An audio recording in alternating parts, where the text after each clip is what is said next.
This is the Greg Bedard Patriots Podcast with Nick Cattles. We'll get into that in just a minute. I want you to recognize, though, I'm wearing my Boston Red Sox hoodie today for opening day, which officially has been postponed. So a great start to the season. So did you put the sweatshirt on before it was postponed? And are you the reason? No, Okay. I did not. I did not jinx the Red Sox. I did not jinx the weather for the Sox O's today. All right, so let's get into it. Robert Kraft speaking some truth, Greg, about the 2020 season and how the team got to this point. Yeah, I thought it was really refreshing, Nick. I thought that, look, the only person I understand how the Patriots are set up, and I don't disagree with the way the Patriots are set up. That basically during the football season, Bill's the one who talks for the football organization, and I get it. I don't disagree with it, but it's a little bit problematic when the season is going down the tubes and you're not getting any real answers from the chief executive of the football team, like this past season with Belichick. He basically deflected everything. He got defensive about any questions. Look, he's in charge of the team.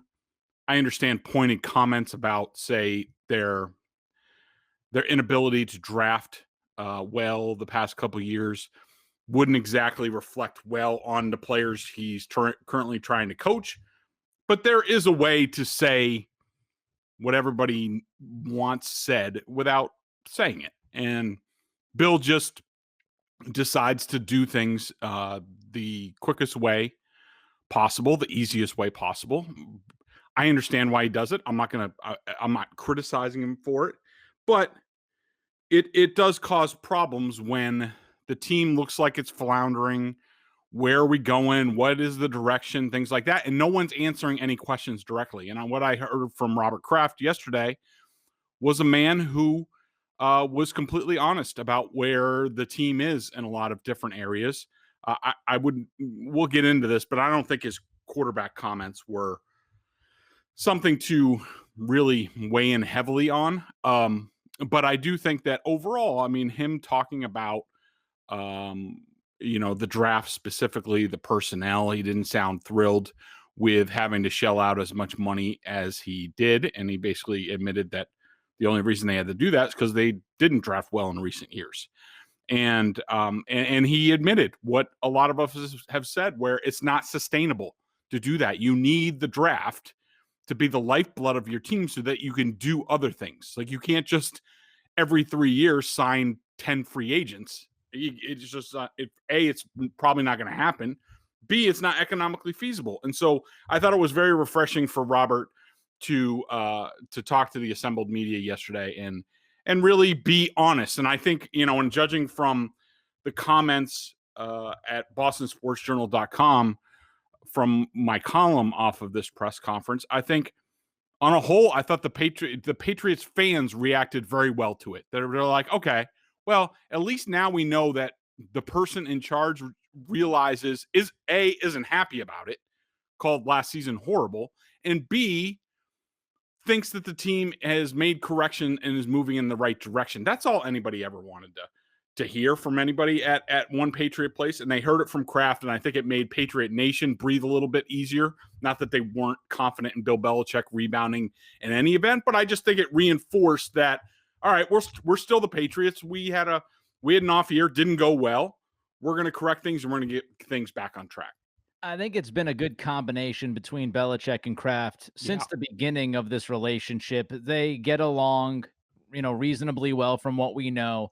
I do think that it's great that Kraft, for the most part, stays out of the personnel side. I don't like when owners, unless you have a role within that personnel side like Jerry Jones, I never think it's a good idea for the owner of the team to come out and start talking about, oh, this or that. We saw that with John Mara with the Giants over the weekend with the New York Post, saying Daniel Jones, he thinks Jones can win a Super Bowl, if not multiple Super Bowls. I don't think that's a very good idea.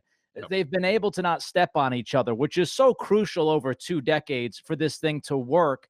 And I know a lot of people wanted Belichick to say some of this stuff during the season. I think you bring up a good point. it's very difficult to bring up how bad the roster is while you're coaching these guys, because what you're saying in essence is, yeah, these guys suck. And then you walk into the locker room the next day like, hey guys, you suck. Now let me try to teach you. It's not going to land well in the locker room. So you don't do it during the season. I know a lot of people wanted Belichick to say something after the season. He did not. I think people, though, can live with this. And what this is your owner saying vocally what you've wanted to hear, and your head coach and GM, who is seen as stubborn, goes out there and through his actions, Greg, shows us that he understands. So you had the actions from Belichick through free agency to the words of Kraft and what he said yesterday. And I think Patriots fans now can rest their heads on their pillow a little bit and say, hey, at least they get it. They might not get it right, but at least they get it. Actions speak louder than words. And I think that Belichick sort of adopts that philosophy and, walk softly, but carry a big stick, I think is what Belichick does. And I think, we talked about it from towards the end of the season and the feedback that I was getting that, look, Bill realizes what's going on here. He's going to be aggressive in the offseason. He knows he has to address issues, especially offensively. He is going to be aggressive to fix things, and that's the way things played out. But I think you're spot on.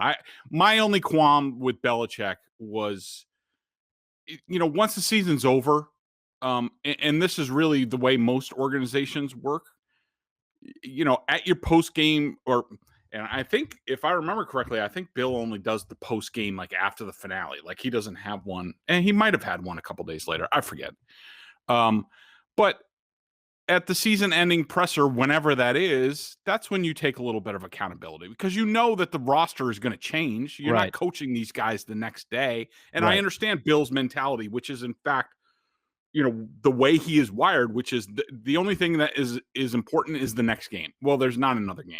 Because your team slowly went from Super Bowl champions where that was a minor miracle what they did in 2018 to put it all together down the stretch and to win the Super Bowl. And then the slow decline to let's see, they were 9-11, I think, in their last 20 games, something along those lines. After the season, Bill just should have owned up to some of the stuff. But it's no big deal. I mean, because Robert did it, and now we know that, at least in Robert's minds, they have made corrections, and he feels good about where they're going. And this isn't ideal what they've had to do, which is basically make up for 3 or 4 drafts in one offseason. Yes, there was a market inefficiency this year that they were able to take advantage of. No, it was not planned. It was a happy accident for them. And now we're going to see whether they can. Basically, this is a mulligan. A lot of us play golf out there. You get on the first tee and you shank one. They shanked one this past year. Mulligan, tee it up again. We'll see if they can pick up where they left off. Yeah, the 2020 season was dead on arrival, and people wanted Belichick to give us the autopsy, and he didn't want to give us the autopsy. He wanted to move on. He wanted to slide the body in and just say, it is what it is. Why talk about what went wrong? Let me focus on what I can do right. I do think I agree with you, Greg. You would like him to say something after the season is over. He doesn't have to hit all the notes. He doesn't have to tell us exactly what we want to hear. He doesn't have to read off of mine or your script, but give us something. But that's just not his style. And after 20 plus years, as he would say, it is what it is. Let's get into some of the specifics about what Kraft had to say. I first want to talk about the draft stuff because you mentioned, he said, hey, listen, this year was horrible. We're in it to win. We didn't win enough. This year sucked. But his more pointed comments to me really were about the draft and, some of the things that they missed on and the fact that they hadn't done enough. He said, we missed to a certain extent in the draft. This was our best opportunity in free agency. Just your thoughts on what he had to say about the draft, because in a way, that is a shot to Belichick. Belichick is in charge of shopping for the groceries. Here's your owner saying, yeah, those shopping trips over the past couple of years didn't go well. Yeah, absolutely. I thought it was sort of a pointed criticism at Belichick, and basically saying like, look, I don't like having to do this. We shouldn't have to do this. I'm giving you a one-time reprieve because for whatever reason, our drafting hasn't been very good, but we need to get back on the horse because this is not sustainable. This is exactly what we laugh at other teams for doing. We're like, oh, they suck at drafting, so now they're trying to buy a Super Bowl. See how that works for you. I mean, that's the Patriots right now. And Kraft is not happy about it. But he said that I thought it was interesting that he said that that we had to make corrections. He also talked about that he feels like they are seeing some things that they have changed. Nick, I thought this was a criticism of Belichick, but I don't know how you felt about it. But I thought overall, the whole press conference was basically a big endorsement of Belichick and what he's doing and where he is. There wasn't any hint of, there was a segment of the Patriots fan population, I would say a small segment, that is unhappy about what has happened with Brady, what has happened with the roster. They think that Belichick was propped up by Brady and now he's been exposed in that his job should be on the line if they don't rebound this season. And I heard none of that stuff from Belichick. And in fact, when he talked about Brady and the decisions that they made, what I heard between the lines was Kraft had a choice to choose between the quarterback and the coach, and he chose the coach. And I thought that was significant.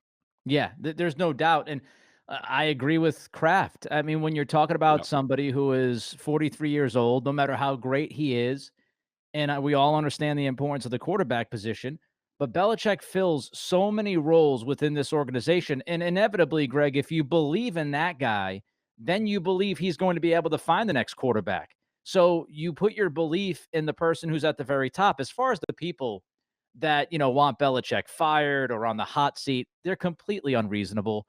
I would suggest not to have discussions with many of those people if they're at the bar. It just doesn't make any sense.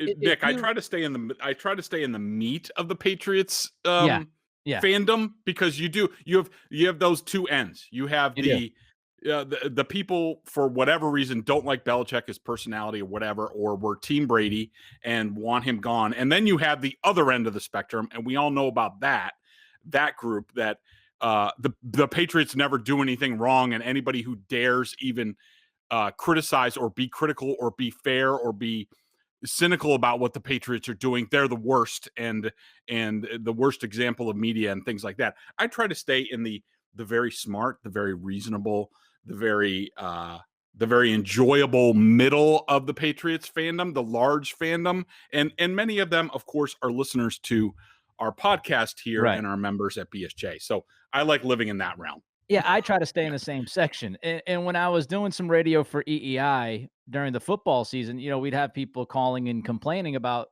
everything that's happening, which is fine. Yep. But then, some of them would inevitably go after Belichick and, he's got to be gone. He's got to be gone. And let me just quickly give you kind of a real world analogy here, because I think people need to pull themselves away from the football field and their fandom and just look at this realistically. If you are a Patriots fan, imagine if you are a business owner and that business is the Patriots, right? And you're Robert Kraft. Let's say you're running some kind of car dealership or anything with a sales staff.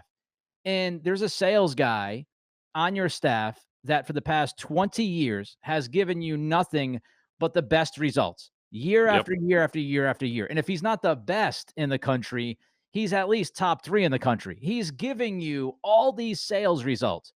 And then one year he slips. One year those results are not there.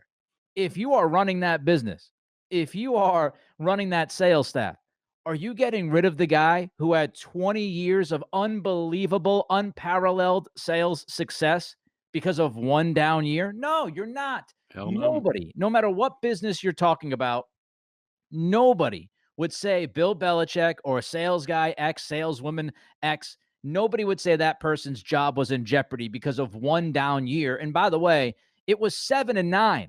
Okay. I know it looked awful and I know the roster stunk, but please, people, we have teams every year winning 1 game, 2 games, 0 games, 4 games. This is not a 3-13 team, a 2-14 team. This was a 7-9 team, and a lot of the 7-9 has to do with Belichick, the coach. So Yep.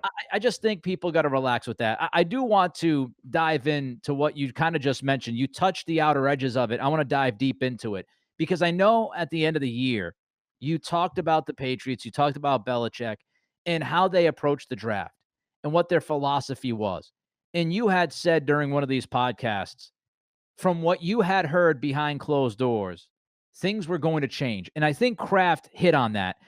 During the press conference, the conference call, he said, I don't feel like we've done the greatest job the last few years. And I really hope and believe I've seen a different approach this year. What is different? And, what caused that change?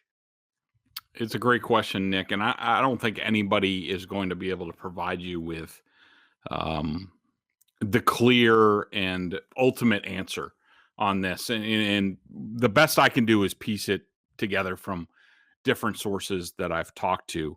I think that I would say at this point, and look, it can be, let's make this point, Nick, and this is the bottom line.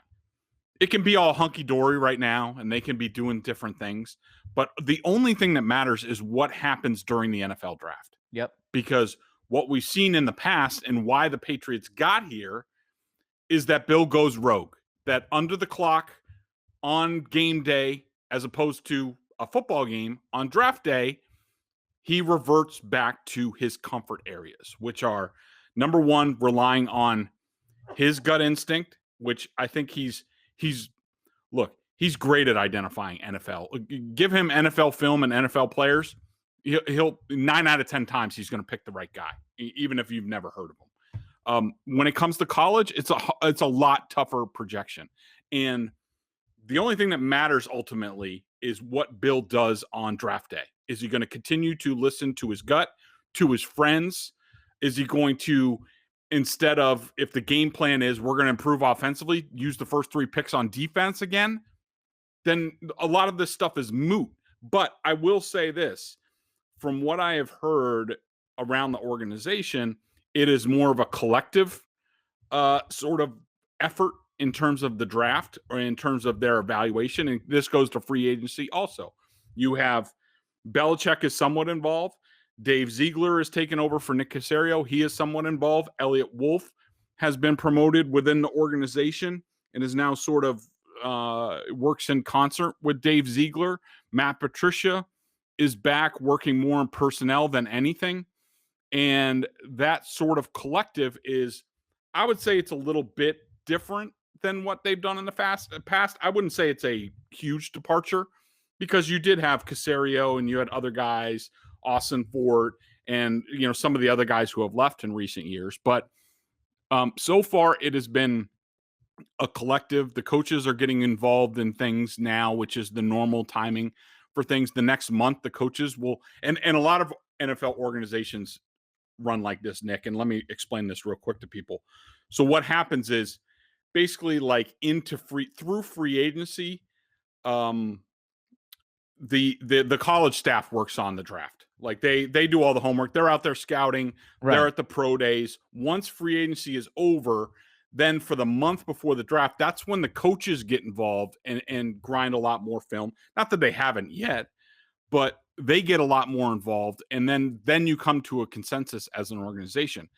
I just think there is more of a collective in terms of what's going on in personnel now. I think Bill has taken a little bit of a step back in terms of personnel. But again, it doesn't really matter what he's doing right now. What matters is what happens on draft day. Is he going to go rogue again, or is he going to stick with their board that these guys have been working on for months, if not years? Yeah, with Nike the dog showing up at the draft last year, this might really hit. It might be old dog, old tricks, or old dog, new tricks. And we got to figure out what it's going to be, like you said, during that weekend. And I also think we look at Dave Ziegler and we say, well, wait a minute. He was supposedly in the final running in Denver, and he pulled out of that race, right? He pulled out. He had this conversation with Belichick that we don't know a ton about. But that just kind of leads you to believe deductive reasoning. If you're telling me that Ziegler has a pretty firm grasp on what's going on and he's more involved maybe than even Caserio was over the past couple of years, if that's the case, then maybe that was the carrot. Maybe Belichick said, listen, I'm getting towards the end of my road. And I understand that. I want to bring you in more. I want to involve you with the draft more and all those and give you more power. Maybe that has to do with it. Maybe it doesn't. Maybe it doesn't matter. Draft day shows up and Belichick is the same old Belichick. We'll have to wait and see. Let's talk about the quarterback position because you mentioned this.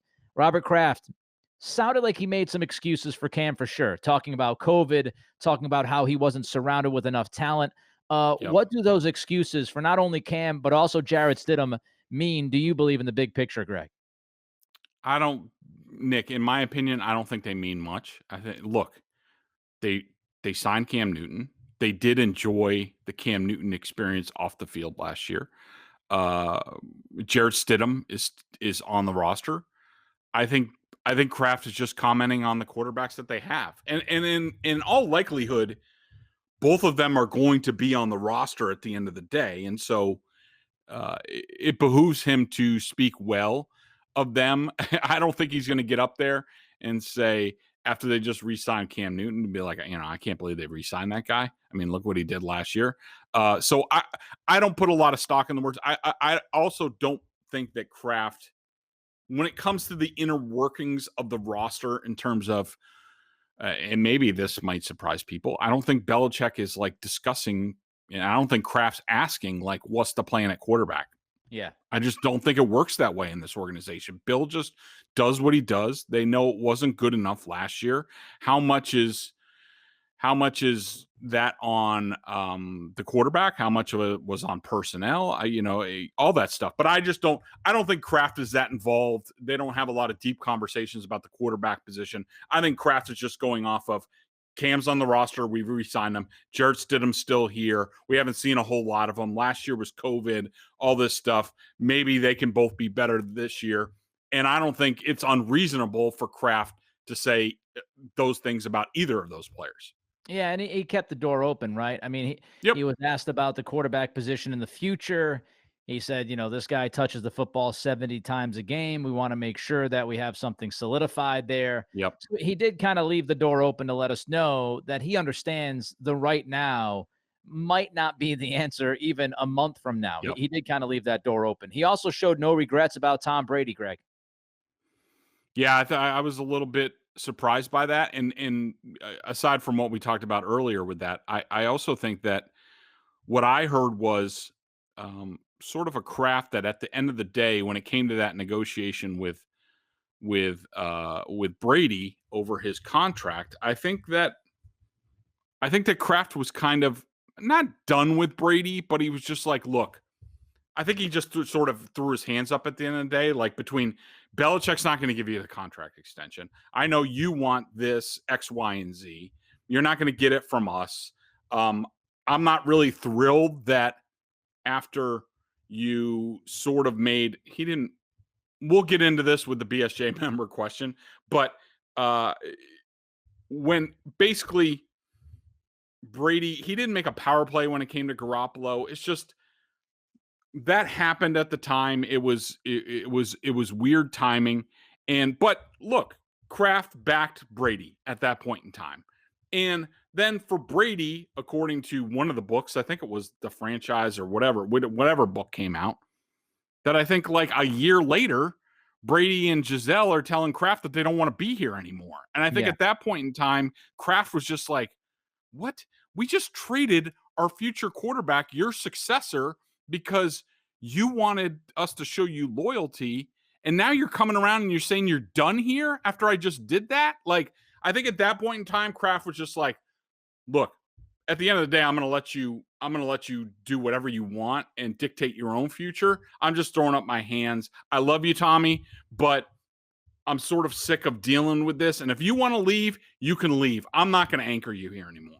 It's pretty interesting because I still think when people talk about Belichick and Brady, for the most part, he's kind of been unscathed. And of course, his season in Tampa helped that, and winning the Super Bowl helped that. But this is a two-way thing here. And I've always looked at this in a certain way. I said this before the breakup happened, and I'll say it until I'm blue in the face, until I drop and I'm put in the dirt. When you look at Belichick and Brady, one guy changed. One guy changed fundamentally when it came to negotiating, and that guy was Brady. I'm not saying that it was the wrong thing to do. I'm not saying Right. Brady looking for more long-term security or more money was the wrong thing to do. But Belichick is consistent, and he was consistent with Brady pretty much throughout the entirety. He's not going to, pay you at the top of the heap. He was not willing to give you the long-term extension as you got older. And so, Belichick stayed consistent. Brady was not thrilled with that consistency. He wanted the organization to move towards him a little bit more than they had, and they didn't want to. And that was the major clash of heads. Let's talk about Stephon Gilmore, because it seems like there could be some momentum for a Gilmore extension. But then Kraft spoke yesterday, and to you, the owner did not sound too enthused about the cornerback. Yeah, I thought the reports earlier in the week. I think it was Bert. I think Bert had it in his Monday morning quarterback. But I thought it was interesting that suddenly I think Bert reported that Stephon Gilmore would be open to a contract extension Yeah. with the Patriots. Yeah. Yeah. I wonder why that is. Did he look around and say, A, I'm injured, B, nobody has any cap space, I'm not going to get a big contract from somebody. So the Patriots are one of the teams that still has cap space that could do something. So maybe I say, yeah, I'm open to a contract extension here. And I think what we heard from Kraft, where he said basically he's a tremendous player for us, a great person. He's under contract with us. We'll see what happens. Meant that uh look, he was basically like, right now we have the upper hand, and we'll do something with your contract when or if we want to. If something was imminent or the Patriots were like desperate to hold on to Stephon Gilmore, what you would have heard, which we've heard from Kraft in previous years, is, look, we love Stephon Gilmore, but these negotiations are a two-way street. They have to want or give a little and things like that, like we've heard with Wes Welker and other people. We didn't hear any of that talk. Basically, it was like, okay, we heard you. Don't call us, we'll call you when it comes to getting a contract extension done. Before we get to the member question of the day, one more thing. It's been popping up all over Twitter, especially during Mac Jones's pro day. Not only Bill Belichick was there at Alabama, but so was Josh McDaniels. Does that mean anything to you, Greg? No. And listeners to this podcast and also members at BSJ know that I've been telling them since late last week that this was going to happen and that people were going to go crazy seeing Belichick out there and other Patriots coaches. And there have been other Patriots coaches out for probably the week prior they started getting out to pro days. So that's happening. As far as what I know from talking to people, this was the plan. And this was more about, look, Alabama and Florida have some damn good football players. Miami, Belichick was at also. They have damn good football players, and they're looking for good football players. And you can check off a lot of boxes going to those few pro days. And so I don't think it had anything to do with the quarterback. It didn't hurt that Mac Jones is there or even Kyle Trask is there at Florida. But I would say their scouting trips were more about prospects plural than any singular position. Fair. I mean, I think McDaniels being there was interesting because he doesn't make every single trip. So I do think when something out of the normal happens, it should be noted. I don't think that tells us anything about Mac Jones necessarily. He could have Right. been there for anybody that was going to be displaying their talent. But McDaniels being there, it doesn't happen all the time. So when he does show Nick, up, I do think there should be a little more emphasis on that. Nick, one quick nugget on that. Sure. Let's just say, from what I heard, the Patriots are looking hard at we're looking hard at the receivers at the Alabama workout. So I'll just drop that little nugget there. Devontae Smith, Jalen Waddle, maybe anybody. Let's get to the BostonSportsJournal.com member question of the day. And by the way, that would be awesome if they got one of those two guys. Perfect fit with the rest of this receiving core. I said it going back a couple of weeks ago when we mentioned what they might need, what was still on the list. To me, a true bona fide number one receiver is still on that list. And getting a young guy out of the draft who could be that number one receiver. Ooh, baby, now we're talking. BostonSportsJournal.com. $39.99, 11 cents a day, annual plan. Not only do you get top-notch analysis of all the Boston pro sports, but if you're a Patriots junkie, and of course you are, a membership at BSJ gives you access to a ton of video analysis Bedard does on the coach's film and direct access to him in weekly chats. I have no idea how to pronounce this name. Quafciel, I don't know. I'll call you Q. If you Q. don't think there's a difference between competing with a player picked in the 50s or 60s and one in the top 3 that cost 2 additional first-round picks, I can't help you. The comparison is ridiculous. Q That's says, that was my words from the Garoppolo Kyle Shanahan column for earlier in the week for a little context. Okay. And Q asks, wasn't Tom demanding Garoppolo be traded because he was sick of looking over his shoulder at his replacement? Wasn't Bill forced to trade Jimmy while being sure he was the guy to take the reins for this team? It isn't as ridiculous a comparison as you make it out to be, Greg. So I thought this was a good question to sort of remind people of certain circumstances. Number one, the context that I was using, there are some people, including my buddy Chris Gasper, who will say that we should expect Garoppolo to stay and fight for his job because that's what Tom Brady did with Jimmy Garoppolo. That's what Alex Smith did. That if Garoppolo wants out because they're drafting a player at number 3, that's the same thing as Carson Wentz tapping out and saying, I want out, and he doesn't want to compete with Jalen Hurts. To me, I think that's a ridiculous comparison. First of all, Jalen Hurts and Jimmy Garoppolo were both drafted in the second round.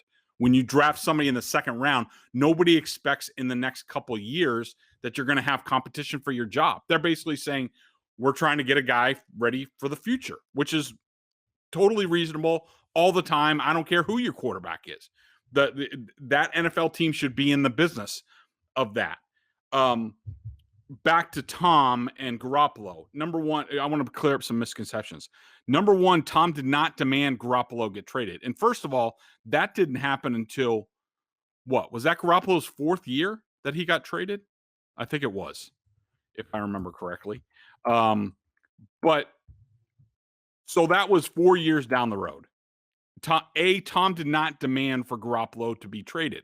What happened was, the way that I heard it, and, I trust the people I heard it from, and I've been reporting this even before the whole, Seth Wickersham story and everything came down, was that Brady was irritated by the talk, which he should have been, from Adam Schefter and company saying they won't trade Jimmy Garoppolo for 4 first-round picks. The offseason when they should have traded him after Tom Brady just won a Super Bowl. And Tom was not getting an extension.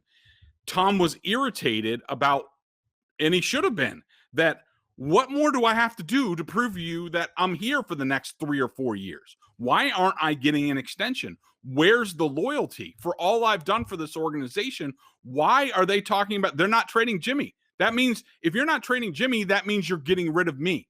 And that's unfair. But Tom never went to anybody and said Jimmy needs to be gone.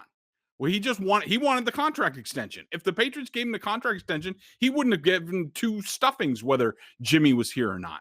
But Tom wanted a show of loyalty. And what happened was Kraft, whatever the words were, whatever the directives were, and no one knows exactly what was said behind the scenes. But at the end of the day, Bill went from a meeting with Kraft and basically traded Jimmy.